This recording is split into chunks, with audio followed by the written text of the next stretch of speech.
Ryan, Feathers Elite Pigeon Auctions, FIPA.ca. I am with Team Formula One racing here in Essex, UK. John Gladwin, John Cowlin? Yeah, Cowlin. Cowlin, all right, yeah. Jeez. Got it right. There's two Johns on Team Formula One. Question for you guys. How did it start? How did, we can talk about right now what's going on because it's big for you guys.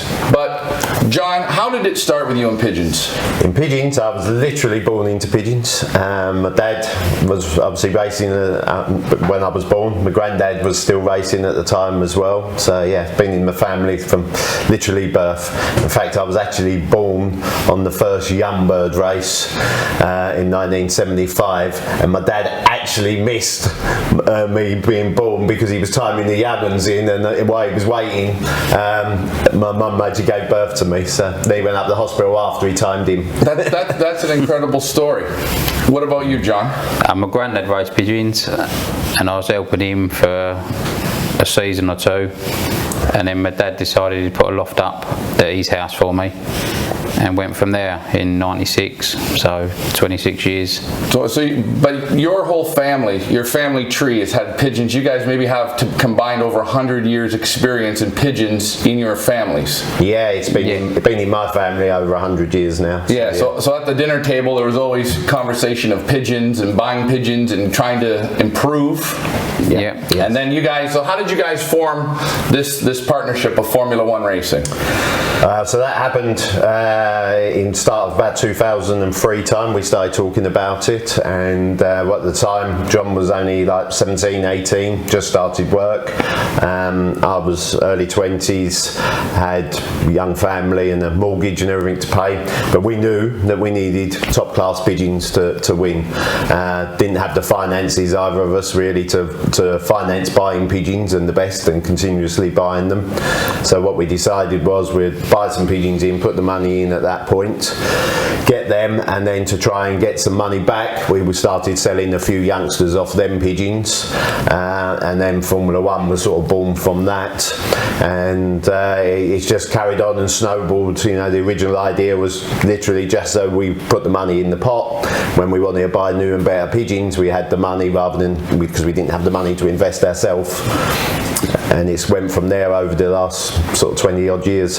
So when you guys started this, how did you, again, because partnerships is very hard to work with, most of the time it doesn't work. Yeah. You guys have had it working for quite a while with real good success. How did you guys, the first step was, how did you guys figure out what pigeons to get?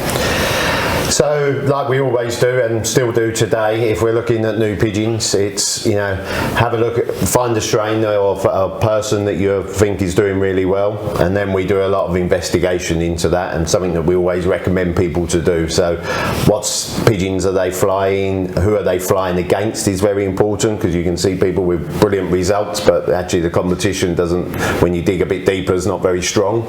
So you want somebody who's flying in a strong competition, winning them kind of races that you want to win. No good buying club winners and stuff if you want to win nationals. So you've got to be at the level that you want to do well at.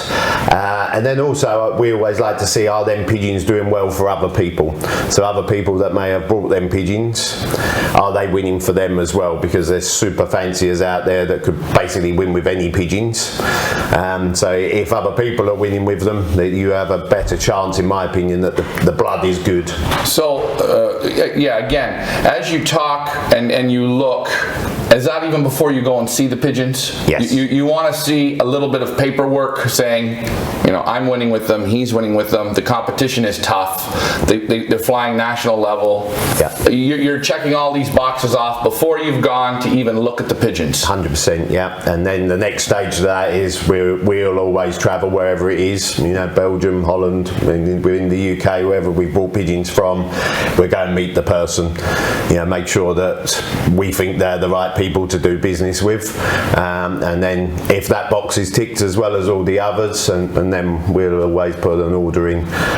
We're probably a bit different to a lot of people when it comes to the way we buy pigeons as well. We don't buy one or two, we always want a round of them, of their main pigeons, and we'll also often step that over 2 seasons. So I'm a firm believer that just like racing, you have a golden season and then the next season might not be so good for whatever reason. We never know quite why that is, any of us, but you know, it happens, and I believe it's exactly the same in the breeding loft. So if you spread what you buy over 2 seasons, I think you've got a better chance of, you know, 1 season of them at least being golden and, you know, getting a lot of good pigeons from that. So you'll go to the gentleman's place, you speak with them, you like what it sounds like, then you go and you look at the pigeons. You start to get your hands on the pigeons. Are there, by that point, are you looking at the pigeons, the structure of the pigeons, how the build is, how the feather qualities are, or are you, is it a big deal for you? Not particularly. I'm not a big one on any theories. I mean, obviously, we all like what we like within a pigeon, but it's more about their performances. So we're very much performance driven. In, you know, if the pigeons are winning, then that's what you're looking for. It's not whether it's got the, you know, necessarily the right feather quality, or, you know, that it conforms in throat theory or wing theory or anything like that. What we're really looking at and concentrating on is winners, not the looks. Okay, and then you guys will make your decision, and like you said, you do things a little differently. You'll buy a whole round of young off of their top breeders, and you bring those back. And do you fly those, or do you put those to stock to breed out of them? No, they go to the stock loft, and then over the first 2 years, at the end of the second breeding season, there's a very strict, you know, selection policy that we will go through, and we will gradually wean them down to, you know, so we've got the very best left. Right. So you'll acquire 2 different seasons of youngsters, and you normally tell the breeder to switch the pairings, so you sort of have half brothers, half sisters, and you'll give these birds in your loft a 2 to 3 year period of testing. And you call them, and you're grading them. What's that selection process like? It's getting all on the performances of the youngsters, what they've bred. So, you know, it's we're right down once they've had 2 breeding seasons, so they've had 2 young bird seasons been flowing out of them and 1 yearling stage. We will go through what have we got left out of them pigeons, what have done any good out of them pigeons, and yeah, straight away, obviously, if there's none left, they've definitely gone. Is there, you know, a really good pigeon out of them, or is there a couple of average ones? So, and each year the selection gets more tough, and that carries on forever, you know, until that pigeon's no longer with us. So it's a continuous every year selection, because pigeon may breed 1 great pigeon, but if it doesn't breed anything else, well, that's still not good enough. You know, they've got to keep producing sort of at least every other season. You want good pigeons out of them in the race loft. Now, you've bred them 2 seasons, okay? You've flown 2 young bird seasons, you've flown a yearling season. Maybe you're going in now to the 3rd season. At what point do you know if you're onto something? Like, what's the sort of the little secret, the hints where I think we've got a right group of pigeons? I think this was a good purchase, a good investment. I think, like with the Francois, when we brought them in, we had a very established team that was doing well at the time, and straight away the Francois from the first young bird race, they was actually getting ahead of our existing pigeons. So we had a very strong nucleus of 6-7 year old stock birds that had been, you know, gone through this selection process. So in our eyes at the time, there was a strong stock team. But straight away, these young birds that we were racing of the Francois were were regularly beating them, right through the program.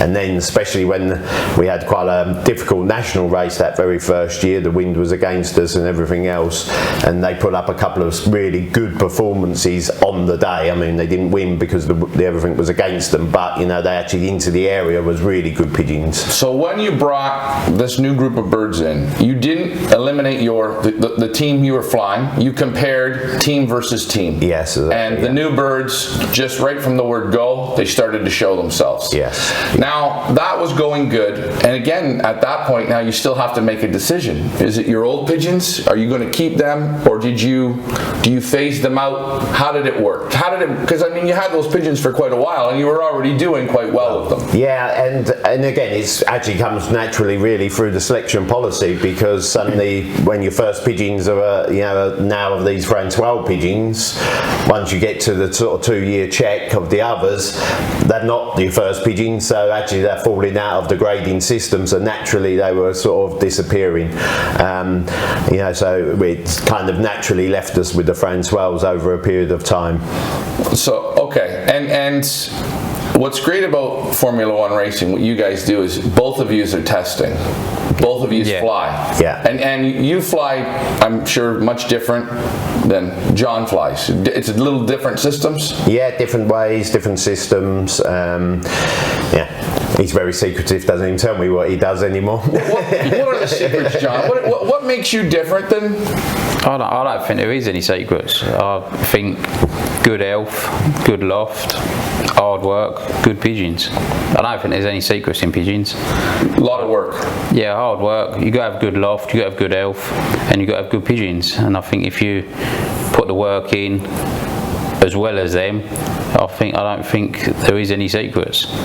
Yeah, a pigeon might show you something on motivation, that you get that pigeon coming, but I don't think there's any real secrets. I don't think there's any secrets in a bottle, or even things like methods and stuff. Maybe if you go back, when I was first into pigeons, there was a lot because didn't have social media. Right. Videos were rare and didn't show a great deal, or DVDs that you could buy. So people kind of had sort of tricks and stuff, which now we all know. Things like darkness for young birds, with the Widowed system. There's 101 books out there, or DVDs that will tell you exactly how to fly Widowed, where probably say 20-30 years ago the knowledge wasn't there for every fancier to have. So even more so now than ever, I believe it's about the pigeons, because everybody's got the access to them same systems, and even in the UK we've kind of moved forward on the health side a lot, I think, in the last sort of maybe 10 years, where we didn't really have any real vets that knew anything about pigeons, or in testing facilities like they had in Belgium and Holland for a long while. But again, that's all available now for everybody, so people's health naturally should be better in the pigeons because they can get them tested and everything else. So when you're breeding the youngsters, you get the babies are coming out good, nice, strong quality. If you see a youngster in the nest that doesn't come out 100, it's not as big as strong, do you start grading from that point? Yeah, the first grading that we would do is when we ring the pigeons. So when they're banded for the first time, that's the first grading. So if anything there doesn't look 100%, at that point it'll be removed from the team, and that continues.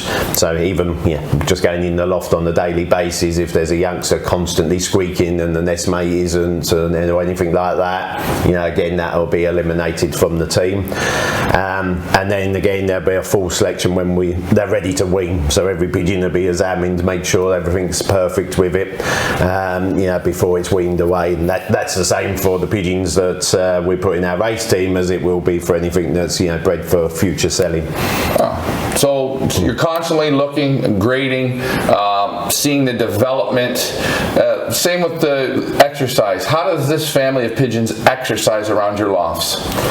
I'll be honest. I mean, they won't. My weathercocks and stuff. They won't do an hour full off and carry on flying like people say that. Obviously, their team, other people's teams do. I've never had that personally with any family of pigeons, and in fact, I find that actually I much rather them do that 10, 15 minutes, 20 minutes maybe, really hard flying, and then they're down, they're looking to go in the loft, and I think that's part of probably what even makes them good is that they're keen to get in that loft, but then they're alert and they're bouncing off and they're going again, and then they fly and chase anything that moves when them cocks are right. When the cocks are right on. What about you, John? How pretty much same really. They never do fly for an hour around the loft, but they probably do 20-25 minutes, but they'll probably come out, disappear, come back, all split across the sky, drop, and then they'll be clapping off and going out of sight, coming back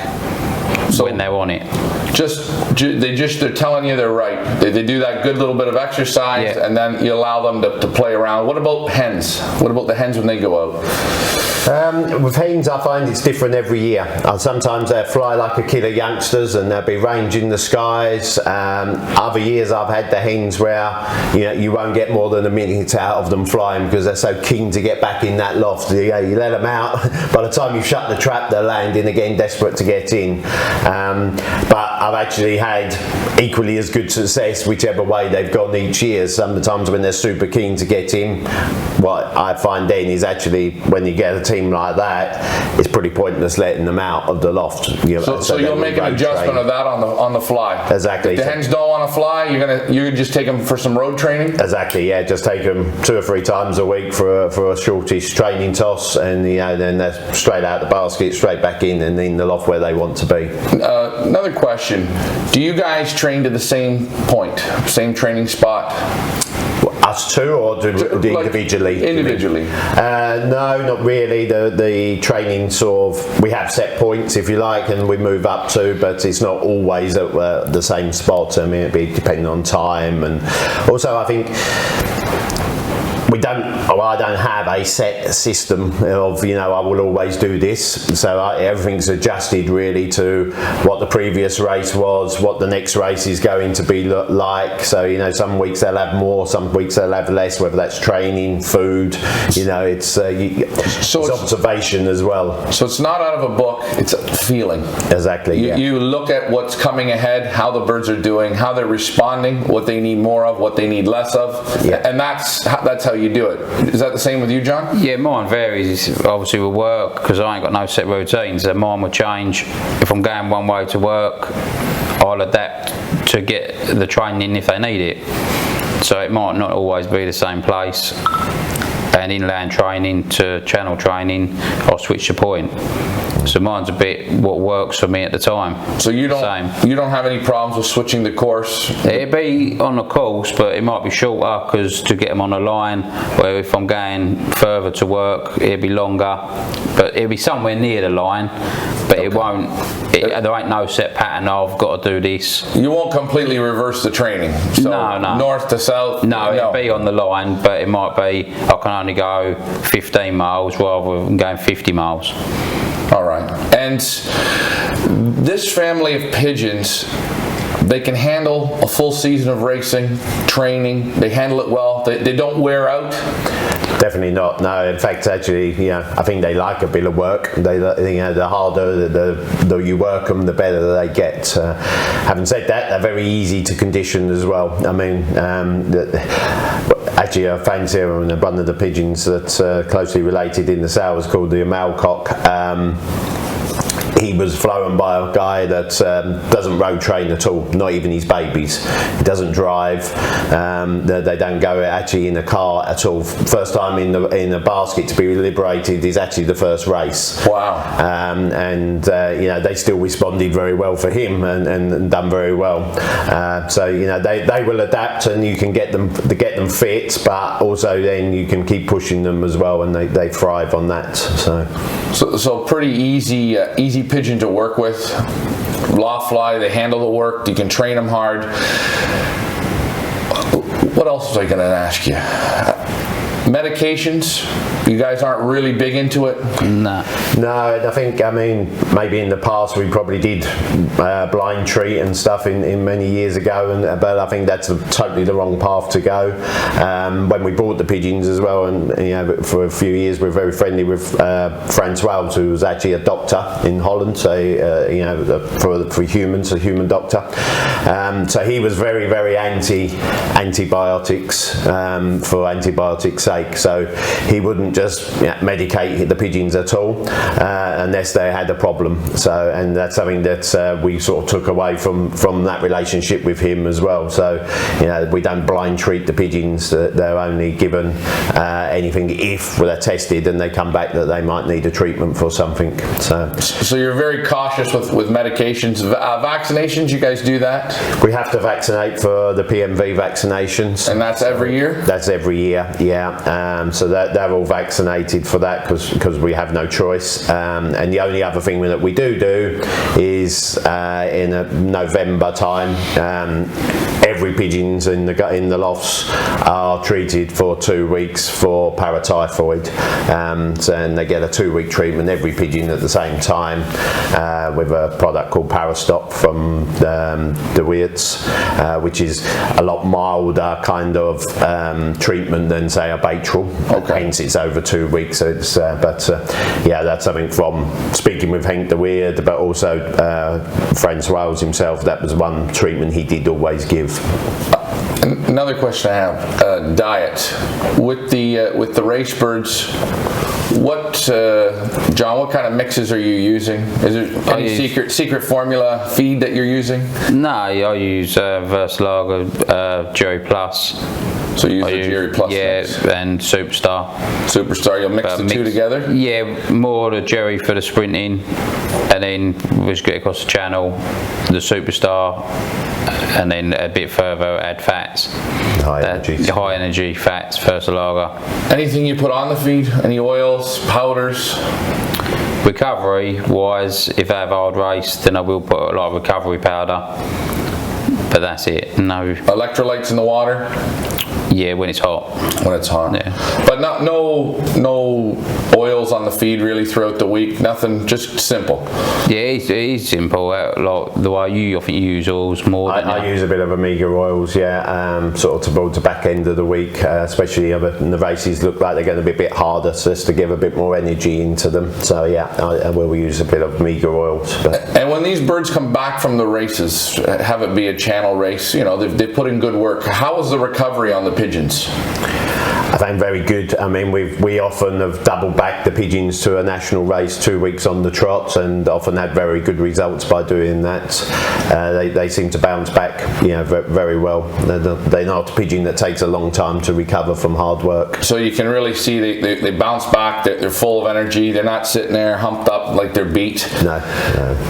How do you find these birds for losing? Do you lose a lot of them? We do lose pigeons, of course, everybody does. I wouldn't say that we lose, you know, a very high percentage. I think actually if you compare to most people in the sort of races or in our area, they're as be as good as anybody. I mean, for example, this year I started with 75 young uns that I bred, free breeder buyer pigeons that I bought in from other people for the money races, and I think I finished the young bird season with 52. So it's and it was a particularly hard season for young birds this year. Most of them flew at least one Guernsey race, which is a little island out between us and France, as near as we could get to France in 2021, which is about 200 miles. But there's actually Guernsey, they've got to fly more water to do well and come to us than what they would from France. And in your young bird seasons, what's the farthest the youngsters will go? It's normally when we're racing from France, the longest racing depends because they kind of move the race points each year, but it's normally around about 250, 260 miles is the longer ones, and then we say we have the Guernseys at 200 miles. Maybe there's sometimes they have like a 230, 240 mile race. So your youngsters, you'll take them out maybe 240, 250. That's the farthest they go as young birds. Yeah. And then as yearlings, how far will you step them out? And it'll be dependent on the pigeons at that point. So, you know, I will happily push a yearling to, say, Bordeaux, which is 464 miles to me. But they won't all go to that distance. So it's, you know, some of the pigeons. I'm quite a firm believer with pigeons that the further you push them, the more of the sprint, if you like, you take out of them. Okay. So I thought even for our club racing, you know, when we was really trying to win club racing and you know, sort of in the sprints, it was I didn't push them pigeons across the channel at all. That's all they done. As we moved away from that now, all the pigeons go across the channel. But a similar theory is that if I really want a pigeon to excel between 200 and 300 miles, I don't really want to push him much beyond that, because I think if he has a hard one at 400, it kind of takes that little bit of a sprinting edge off that pigeon for the rest of its racing career. So really, you if you're focused on sprint, you'll leave them at sprint. You won't take them out. You leave them where you want them. Yeah. What tells you if a pigeon, you know, you're racing the pigeons and you say, what tells you these ones can go further? Or you know, past that part, you know, you go 300s, 400s, 500s, 200s. What tells you? I think it's observation. I mean, the pigeon I call Tip Top Toro that won the Argent National at 531 miles on a very hard flying day. It was actually the hottest day recorded in France, so it was very hot, east in the wind, which is never great for the pigeon, so it was a very hard race. But she kind of signposted herself right from the young bird. We had a young bird race with the National Flying Club in 2016, and obviously that's her year of birth, but they held them till I think it was the Wednesday or the Thursday, being marked from the previous Thursday. And again, there was let go in a very, very strong east wind and not great weather conditions, and they'd been in the basket 6 days, say. When she came, she wasn't my first pigeon, but when she came, she was absolutely, you know, immaculate. She looked like she'd flown 20 miles, where the pigeons before and after her, you know, they looked very tired, they'd had a harder race, but she was absolutely, you know, you wouldn't have known she'd been anywhere.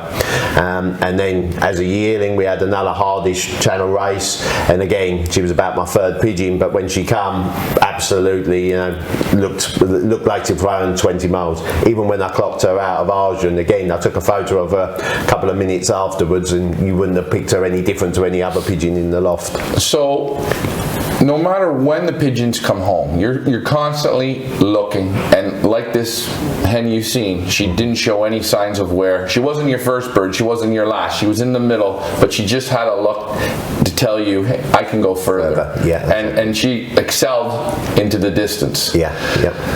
And you guys keep birds, when you're racing, they'll keep them on a transporter 6-7 days sometimes? Sometimes, yeah. If the weather's really bad, they will do, yeah. So these birds definitely can take the punishment and perform at top levels. John, is it the same with you?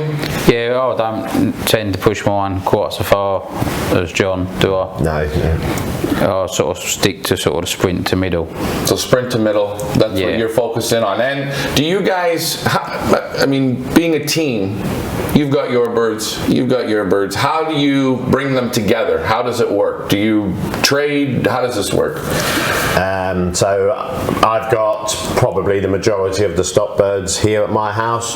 John has a smaller team of the stock birds as well, but obviously they're exactly the same pigeons. And I will breed some youngsters for John. He'll say I need 50 youngsters from the stock loft here, and then he'll breed the rest of his team for himself from his loft, and then we'll switch over. So John normally has the first round, I'll have the second round, and I'll say, right, I want 25 from your loft and the 50 from my loft. So that's how the pigeons are switched. And so on average per week when you guys race, what are the numbers your birds are competing against in a club level, a federation, a combine, and a national? So in our club we can send and it arrange, because when the channels are on the birdage will go down, because a lot of our members are sending to the nationals and the combines, but it can be up to sort of 500 in the club. Pigeons are shipped. In the federation, or in the Thames, our organisation, that sort of again ranges again because a lot of people will go to the nationals, but you know that can be up to sort of round about, well, I think the highest we sent last year was 3,000 pigeons basically, but you know often we'll see it around the sort of 2,000 and sort of birds.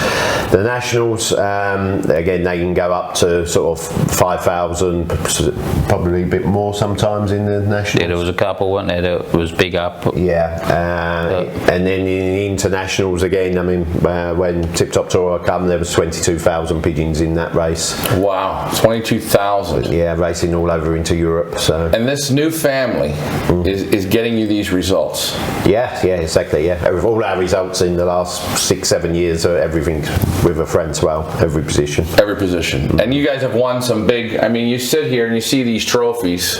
I'm sure these aren't just little club trophies. I mean, what are these trophies? So I mean, without picking them up. But I mean, I'm sure we've got more here, but we just ran out of table room. But there's some real highlighting trophies here. Yeah, I mean, these are obviously kind of the trophies I'm probably most proud of. These are just my trophies, not John's. John's got a equally, if not bigger, collection in his house as well. But I mean, obviously the most one at the front, the Golden Doyoff winner in 2020.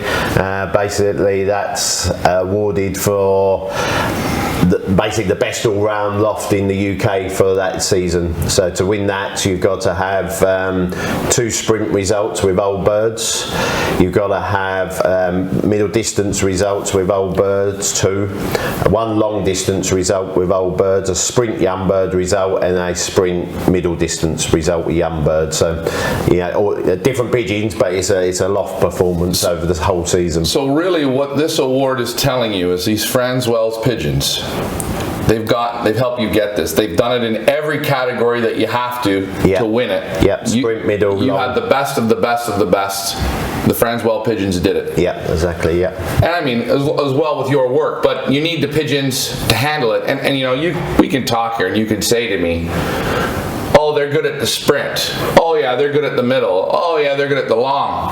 But you know, they say talk is cheap. But this trophy, it proves that these birds do it from start to finish. Now, you also set a record. We were talking at dinner yesterday. You're the youngest to win a national? The NFC. The youngest to win the National Flying Club a few years ago when he was younger. Yeah. But also the main record, I think, really was the one he broke in 2020 when he took the first 8 positions in the national. The best ever in its 100-year history was the first 4. So he took it from 4 to 8. So you had 8 on the drop. Yeah. Wow. And how far was that race? 250 or 2? Yeah, to about 240. 240, yeah. Yeah, about 240 miles, yeah. And you had 8 on the drop. Yeah. You set the record. Yes. Broke the record. Yeah. Doubled the record. Yeah. Wow. And that never been done in 100 years. No. And the interesting thing is, I was the next fancier, and I actually had 3 come together, but two trapped straight away. One went round once. So I was actually 9th and 10th in the national. The pigeon that was 11th was also from our bloodlines, from our lofts, from our Franz-Wells. I was 12th again with the one that done the 1 circle. John was 13th with his next pigeon, and the pigeon in 14th was also from our bloodlines for another fancier as well. So actually the first 14 pigeons in the race were all Franz-Wells and from our teams.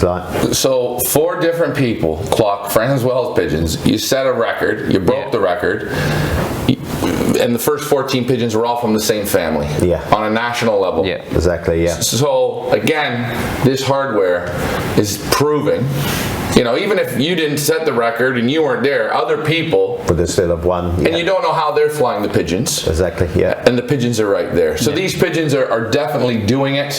What don't you think they can do? What do you think their limit is? Well, I don't know, because we keep thinking that, keep pushing them and they keep answering. So, I mean, the furthest that we've actually sent to them is to Narbonne, which was 590 miles to me. And I was first section, second national in 2020 with one of them at that distance. That's the furthest we've ever sent them. And that was the first go at sending that far as well. Only sent the 2 pigeons as well, and ended up, say, winning first section, second national. So I don't know where they could, how much further they could go, how much we can keep pushing them. I mean, they've won young bird nationals, they've won middle distance nationals, and they've won long distance nationals.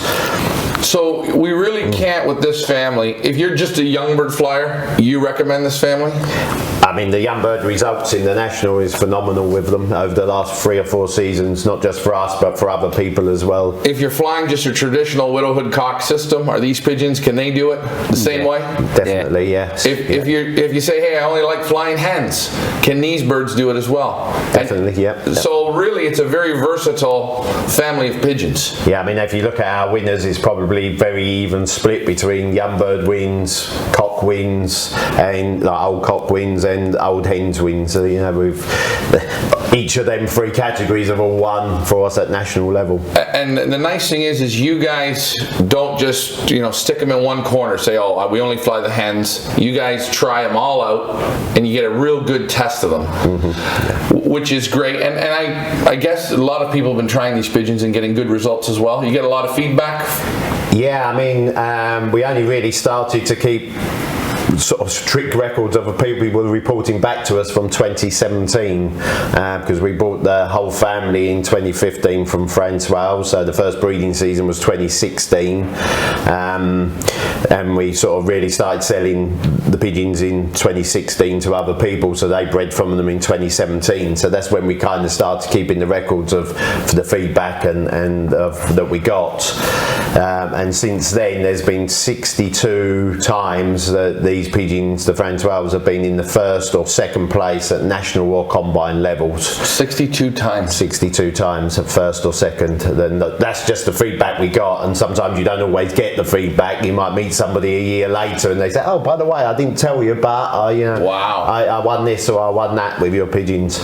That's incredible. 62 times you've either been the Francois pigeons are first or second in national races. Yeah, so since 2017. Since 2017, and that's only been what's been reported. Yeah, exactly. And we're not talking club wins, fed wins. No, that's just national and combines. Imagine what the real numbers are on these pigeons, and that's really nice to see. I know when you go and you look at this family of pigeons, you see it right away. They're all the same. They look very identical. I mean, you really got to be a blues and checkers kind of guy. And they got the 3rd bar, very distinguished looking pigeons. They're a very light-bodied pigeon. They're not overly heavy. They're just nice feather qualities. Very beautiful pigeons, smart. Question for you: when you win nationals, how do they check for medications, or do they have to test pigeons here in the UK? There is some testing that's done. It's not a set. They will definitely be tested, but there is testing, random testing that can be done, and there's verifications of the winners. So if you win a national, and again they don't do it every single race, but the possibility is there that someone will come round your loft, and we have had it, both of us, that come round and they'll liberate the pigeon and make sure that it's there and stuff like that. So, well, this is a good question. You guys love to race your own pigeons.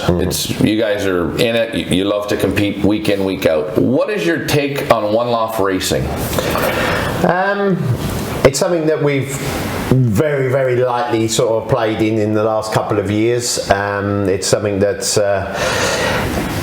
we've never really focused on. We've had a couple of goes. I mean, actually this trophy here was for winning the one in Ireland, winning the hotspot race over in Ireland. We actually only sent over about 3 or 6 pigeons, I can't remember, 6 I think, and we won one of them. But what we found is that quite a few people have actually brought pigeons off us in the last couple of years, and then specifically entered their children to the one loft races, and again they've done very very well in them races. We had I think it was a third in the final with our bloodlines a couple of seasons ago, again into one of the Irish one loft races, which are always considered very hard because it's not easy flying into Ireland. And then in last season, 2021, the winner of the one loft race, the British Masters, which is a big one loft race, and I think it was about 300 miles the race for the youngsters, maybe a little bit more.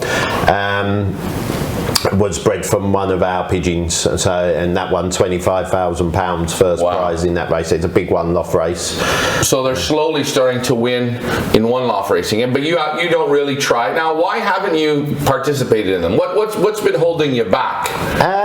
We've entered a few here and there, haven't we? Yeah, we done Portugal a couple of times and had reasonable results. I think I had 82nd ace pigeon in something in the main Portugal one loft race, and we've picked up in the sort of hotspot races, but we've never really concentrated on it, and it's probably something that's probably something else for us to try, but it's never really been a main aim so far for us.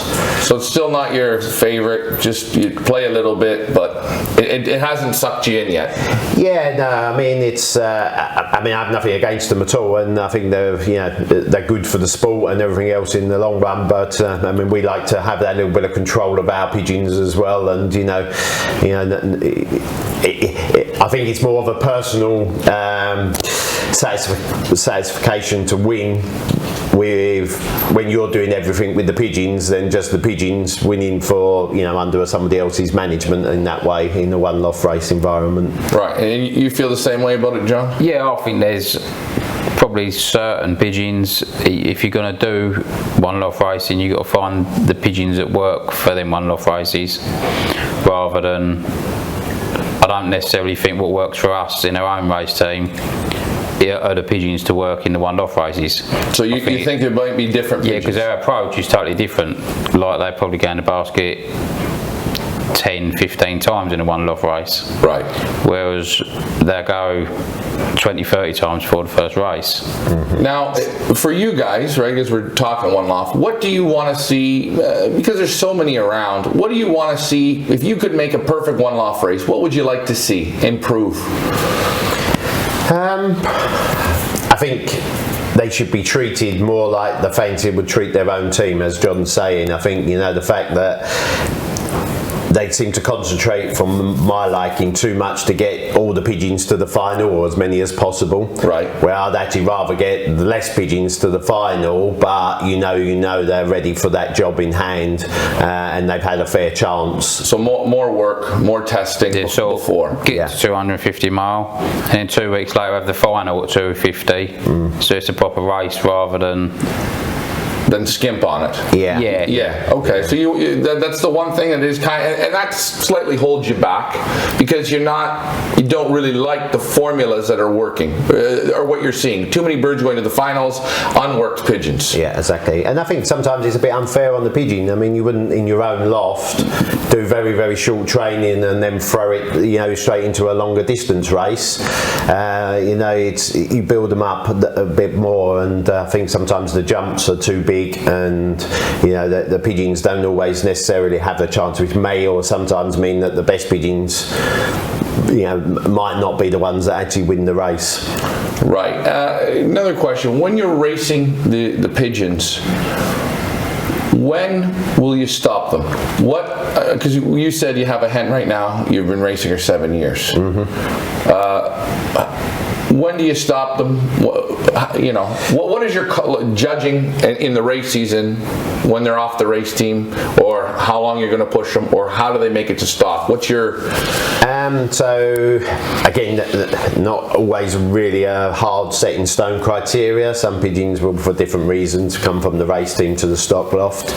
But generally, if a pigeon's going to get to the stock loft on racing performances, it has to have 3 really, really good performances as a minimum, and even then it's not guaranteed. But you know, it's even if a pigeon wins a national for us, if it's not done anything else at all, and especially if it's from a younger pairing, so we've still got the parents and they're still breeding other good pigeons, then we will push it on.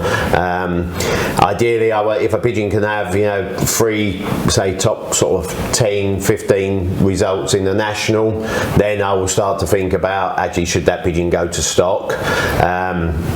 But say I'm not interested in one result pigeons, even if it's won the national, they won't go to stock.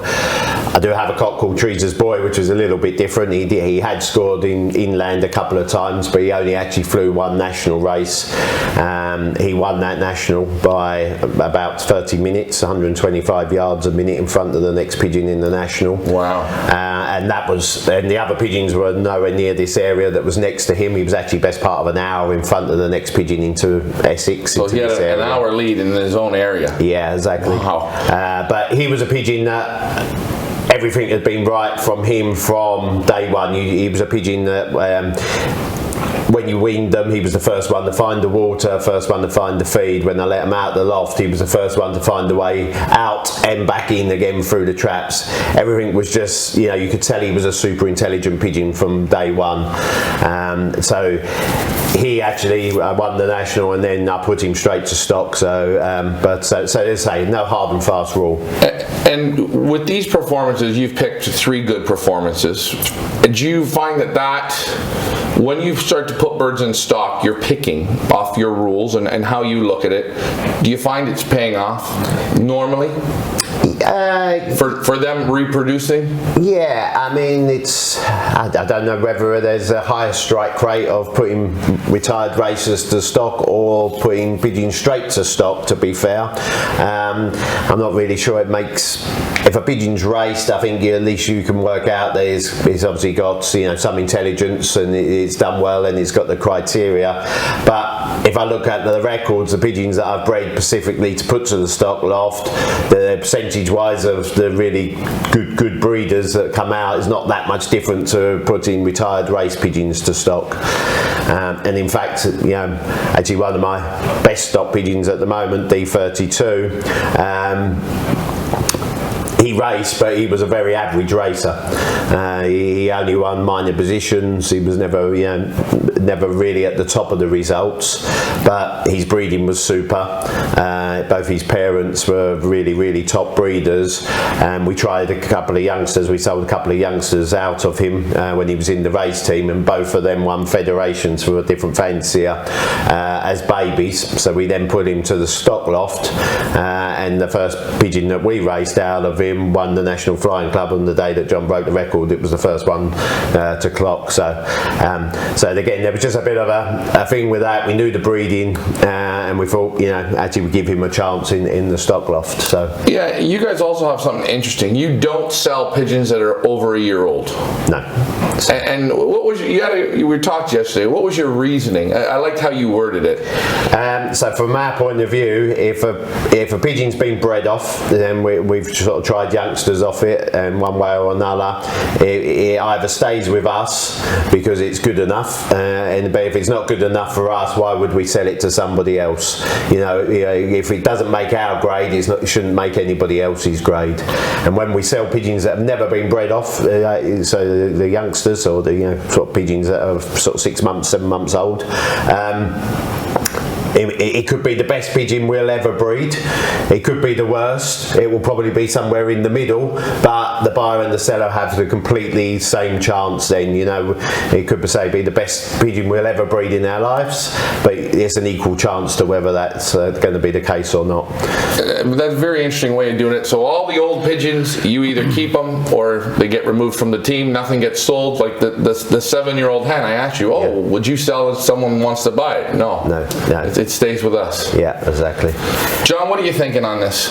Yeah, it's the same. It's what we've always done, isn't it? We never sell old pigeons. Yeah. No. Occasionally we will give the odd one away. I mean, I give away 3 or 4 this year to friends and people that buy pigeons pigeons off us because they're older stock birds. They've proven that they can breed very well.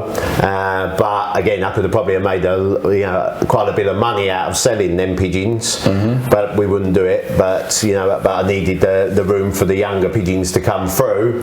They were too good to just eliminate completely, so we give them away as gifts occasionally to people. So in that way, rather than sell them. Now, the sport of pigeon racing here in the UK, how do you think it's going? How is it looking? Long term, it needs to move forward. We're very much stuck, I think, between kind of two generations at the moment. The sport is splitting. I mean, it was a hobby, and it was just back garden fanciers for many years. You've now got a more and more professional element coming into it. You've got people that it's their job is all they do, or they're fortunate to be retired, and so they're becoming more and more professional. But everything else isn't moving along with that, and I think the sport really needs, if it's going to survive, it needs to move in one direction or the other. At the moment, this sort of split is not ideal, I don't think, for the racing. I mean, the costs are going up, the outlays are getting higher and higher, but things like the prize money and what you can win isn't keeping pace with that. So I think we need to, the sport, probably what most countries, needs to actually be modernised a bit and make it more attractive to people. Yeah, and for getting new flyers, you had an interesting thought of where do you think you go to get new flyers to promote? I mean, my personal opinion is you've got to go to people that are just coming up to retirement. They've probably worked all their life. The family, the kids are offhand, and they've got the time, they've got the money, and they're looking for something to fulfil their life. If they've just finished working for 50 years, they want a new hobby, a new sport. My feeling is, even my own kids, if they come home and said, "Oh, I've heard about this wonderful sport, and by the way, it's going to cost about £5,000 to set up." Kids being kids, most things are a 5-minute wonder. How many parents are going to lay out that kind of money if pigeons are not already in their family? Right. And so for me, the kids angle doesn't work anymore. You've got to, I think, go for the people that say sort of 60, 65, looking for something to fill their time, and then naturally that will get probably their grandkids and stuff involved in the sport, which may give you them to carry on afterwards. Yeah, because you guys in your generations here, you guys have had pigeons all through. How did how was it with your parents in the sport? How did they get you involved in it? I personally was very, very lucky. My mum and dad, from a very early age, gave me pretty much a free rein with the pigeons. So I was never pushed into the pigeons in any way. So it was all, it was my doing to want to do this, do that, go to the next level.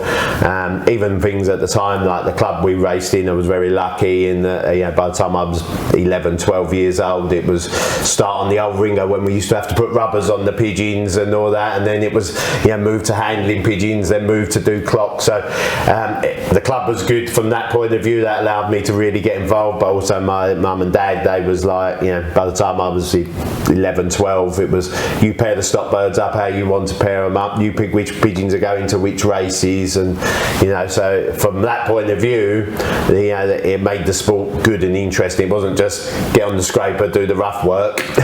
Right. It was, which I think then can push the kids away from the hobby. And you guys are both married. Mm-hmm. Yeah. How do the misses enjoy the pigeons? You can be honest now. They're not going to watch this, but No, I mean, my wife, her dad and her granddad were both fanciers as well. We actually met through pigeons, believe it or not. So she knew what she was signing up to. But no, I mean, she's very good. She supports us in everything, everything we do pigeon wise. She always comes along, helps. She's secretary of our club, so she does sort of the paperwork side of things and takes the money there as well. So yeah, I mean, mean, she's very good. She's on board with it. She's good with it. She doesn't give you a hard time. No, she's not a pigeon fancier in that she's not going to, actually sort of the day-to-day, she'll help me clean out, she'll let pigeons out or get them in for me, but she can't actually even handle a pigeon, to be fair. But everything else, she's fully on board and very supportive. And you, John? And my wife, she if I wanted help, she'd help me. She would come out, but she can't. She's scared of pigeons. She's scared of the pigeons. So, but she does support me in all the other ways, like coming down the club, going away, like Portugal and all the nice bits. But no, but if I asked her to train them, she would train them.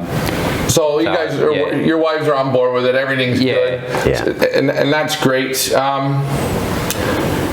It's nice to see this partnership. Do you guys have a lot of squabbles? Never really.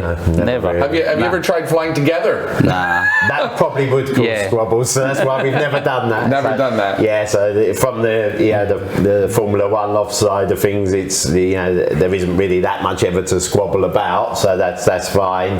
But I think if we was racing together, that would be a bit different because we do different things, different views and stuff. So it's and moving forward in the next 3 to 5 years, where do you guys see Formula One? What are your big goals coming up that you want to achieve? I mean, you're winning nationals like it's easy. I wish it was. Where do you go from here?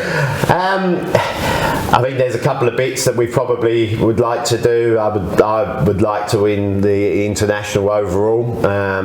Flying against the Belgians, the Dutch, and the Germans. That's a big goal of mine. There is very few people which have done what they call the Grand Slam. So the three main national clubs in the UK are the National Flying Club, the British International Championship Club (BICC), and the British Barcelona Club, which is BBC. Very few people have ever managed to win all three of them in their lifetime. So we're both on 2. I have a couple of BICC wins and a BBC win. John has a couple of NFC wins and three BICC wins. So he needs to win the BBC. I need to win the NFC, and then we'll have the Grand Slam of winning all 3 different national clubs. You think these pigeons can do it for you? Hopefully, touch wood. I'm confident that they can. Well, they've got you this far now. Exactly. So you've just got to go a little bit further. I want to really thank you guys for taking the time and sitting down with us. Hopefully, the people watching, you guys picked up some tips. Easy guys to talk to. I mean, literally, you guys are an open book. Can ask you any questions. You're not shy about it. From feeding, medication, it seems very simple. Again, it doesn't seem like you're on a super regimented system. It's more the feel. Nothing's out of a book. Nothing's in a bottle. Yeah, and I think that's that's the important point actually, Ryan, is that it's. We can't, because of our work and everything else, we can't have a super regimented system. The pigeons have to fit in around us, and that goes back to actually the very first point we were talking about, is what do you look for when you buy pigeons. One of the things that really attracted us to Francois was the fact that he was a doctor in Holland, so he was working every day, and I'm sure many times there's emergencies and stuff that happen, so he couldn't be home at a set time to let the pigeons out or feed them. So the pigeons had to perform for him around the kind of similar lifestyles that we had. His wife would help him a little bit, but a bit like our wives, but she wasn't a fancier either. So that's I think a key point when you buy pigeons as well, is can you replicate what that fancier does already. It's no good us going buying pigeons off a full-time pigeon fancier that may have 3-4 people working that team, because we can't replicate that, so we won't get the same results. Yeah, good point. So really, these pigeons are winning, and they're not being handled by I'm not going to say professional, but full-time, only dedicated to pigeons. No, exactly. These pigeons can do it basically natural. If you're a working man or a working woman, these pigeons will fit you no problem. You don't have to be totally in the loft 24/7. Yeah, exactly.